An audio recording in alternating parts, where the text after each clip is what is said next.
Bizim geleneğimizde sivil toplum bilinci çok yüksek. Bunu tarihimizde görüyoruz ama böyle yakın geçmişimize baktığımızda da birkaç olayla hatırlatmakta fayda var. Dünyanın her tarafında sivil toplum kuruluşlarımızın eliyle milletimizin, devletimizin o temsiliyet noktasında, mazlumun yanında olma noktasında, zalimin karşısında olma noktasında bizleri temsil eden bir sivil toplum kuruluşu bilincimiz ve yapımız var.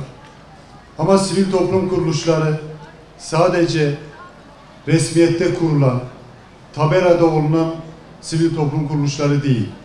Bunların canlanması için, bunların o hedeflere yönelik çalışma yapabilmesi için beşeri sermayeye ihtiyaç var. İnsan gücüne ihtiyaç var. Gönüllülere ihtiyaç var. İşte burada gençlerle sivil toplum kuruluşlarının birbirini tanıması, Birleşmiş Milletler'in Genel Kurulu'nda söylediği dünya 5'ten büyüktür söyleminin altını doldurabilmesi için hepimize görev düşüyor. İsrail'in yıllardır yaptığı zulmün son 2 yıldır soykırım olarak önümüze çıktığını görüyoruz. Bu 2 yılda Türkiye hamdolsun bütün sivil toplum kuruluşlarıyla, özellikle burada bulunan sivil toplum kuruluşlarıyla Gazze'de maddi manevi üzerine düşeni yapmaya gayret etti. Ondan öncesinde bir deprem yaşadık. Hem sivil toplum kuruluşlarımızın hem gençlerimizin depremde adeta kendilerinin birinci derecede akrabaları enkaz altındaymış gibi oradaki hemşerilerimizin elinde tutmak için, oradaki kanayan yaraya merhem olmak için elinden geleni yaptılar. Öncesinde bir pandemi yaşadık. Pandemide yaşlılarımız vardı. Pandemide sokağa çıkamayan hemşerilerimiz vardı. Orada da sivil toplum kuruluşları karşımıza çıktı. Ekmeğini götüremeyene ekmek götürdüler. Evine giremeyene, tedavi olamayana bir şekilde el uzattılar. Özetle hem dünyanın her tarafında hem ülkemizde kimi zaman afet durumunda, kimi zaman hastalık durumunda, kimi zaman şenliğimizi paylaşma durumunda ilk aklımıza gelenler sivil toplum kuruluşlarımız. O açıdan birincisi yapılan ve sivil toplum kuruluşlarıyla kulüplerimizi, sivil toplum kuruluşlarıyla öğrenci kardeşlerimizi, gençlerimizi birleştiren bu etkinliği ben fevkalade yararlı buluyorum. Emeği geçen herkese teşekkür ediyorum. Hayırlı uğurlu olmasını diliyorum. Bugün burada sadece bir etkinlikte değil, bir fikrin, bir idealin, bir uyanışın merkezindeyiz. Çünkü STK Fest, gençliğin enerjisini sivil toplum vicdanıyla bir araya getiriyor. Burada geleceğin yöneticileriyle bugünün öncüleri yan yana geliyor. Bu buluşma sadece bir festival değil, ortak bir gayenin, sorumluluk bilinciyle kuşanmış bir gençliğin doğuşudur. Bugün dünya bir yanda teknolojiyle küçülürken, diğer yandan vicdan bakımından da daralıyor. Kudüs'te adalet arayışı sürüyor. Gazze'de çocuklar gökyüzüne değil, bombalara bakıyor. Arakan'da sessizliğe gömülmüş çığlıklar var. Yemen'de açlık, Doğu Türkistan'da kimlik mücadelesi. Suriye'de bir neslin yersiz ve yurtsuz kalışı. Bütün bu acılar bizlere bir tek sorumluluğu hatırlatıyor. Dünyayı değiştirecek olan, vicdanı diri tutan gençlerdir. Gençlik sadece yaşla değil, bir duruşla ölçülür. Ve biz inanıyoruz ki, burada bulunan sizler, çağa yön verecek bir bilincin temsilcilerisiniz. Bugün artık seyirci kalan değil, sorumluluk alan bir gençlik gerekiyor. Çünkü adaleti, merhameti ve ümmet bilincini yeniden ayağa kaldıracak olanlar sizlersiniz. Sivil toplumun gelişmesinin önemli unsurlardan birisi de gençlerin sivil toplum içerisinde yer almasıdır. Sürekli gelişen ve değişen dünyada gençlerin enerjisi ve yenilikçi fikirleri gönüllü kuruluşların dinamizmini ve etkinliğini arttıracaktır. STK Fest'in amacı, üniversite gençliği ile sivil toplum kuruluşları arasında doğrudan temas kurarak gençleri sivil toplumun dönüşüm ortağı haline getirmektir.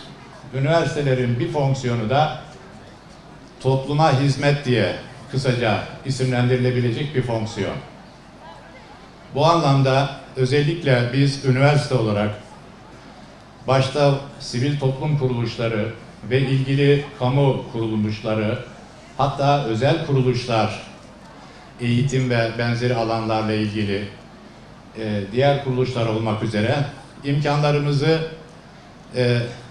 elimizden geldiğince söz konusu kuruluşlarla paylaşıyoruz. Bunu da üniversitemizin toplumla ilişkiler ve topluma hizmet görevinin bir parçası olarak değerlendiriyoruz.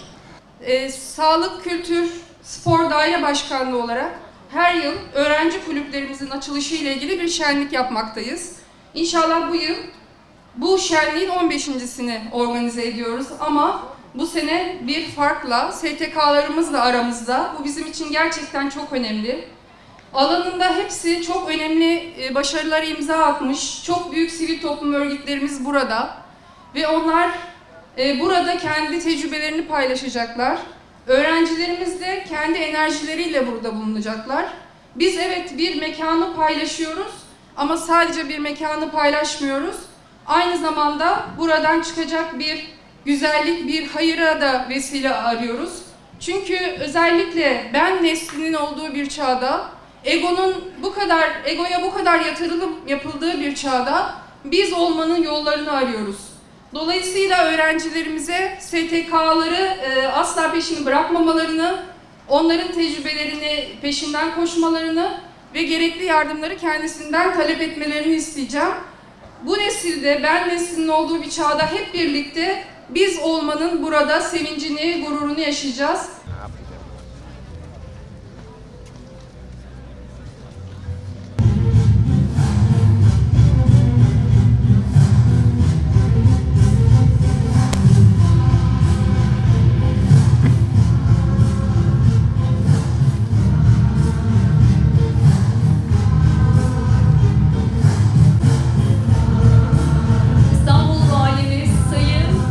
Teşrif ettiler. Değerli STK temsilcileri ve öğrencilerimiz lütfen standlarını...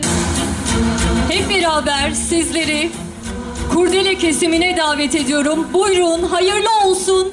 İlk STK ve kulüp buluşmalarımız herkese hayırlı olsun. Alkışlarınızla.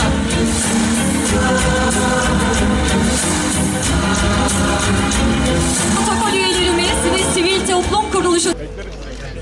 Teşekkür ediyoruz. Sağ olun. Tebrik ediyoruz. Hayırlı olsun. Hayırlısı olsun. Güzel ses çıkıyor. Başlayacağız. Evet, hayırlı olsun. Tebrik ediyoruz.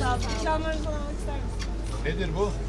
Şöyle bizim hem yarışmamız var, 23 soru bilene bir hediye ediyoruz. Öyle mi? Evet. Bize soru sormuyorsunuz.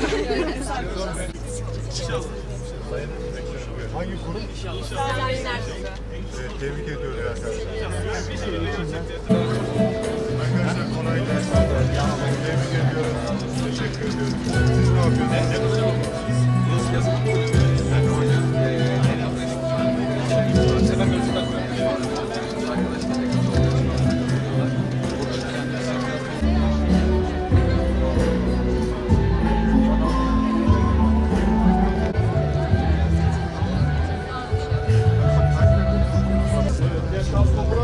Evet, genç asker.